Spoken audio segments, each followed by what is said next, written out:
Penemuan jenazah perempuan bernama Salsa alias Caca gegerkan warga Poso, Sulawesi Tengah. Remaja berusia 16 tahun meregang nyawa di salah satu kamar indekos dalam kondisi luka tikam di leher.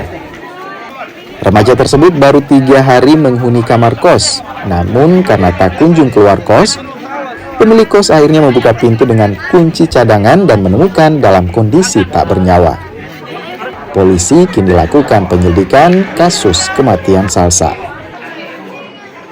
Jadi saya benci serip di rumah dapatnya sudah mayat. Itu jam-jam berapa Pak Bapak buka? Sekitar jam 6.00. Jam 8 pagi ya? Sore? 16.00. Oh 16.00. Oh iya. Setelah Bapak masuk apa yang Bapak lihat? Kenapa? Setelah masuk apa yang Bapak lihat? Mayatnya di atas tempat tidur. Tempat tidur.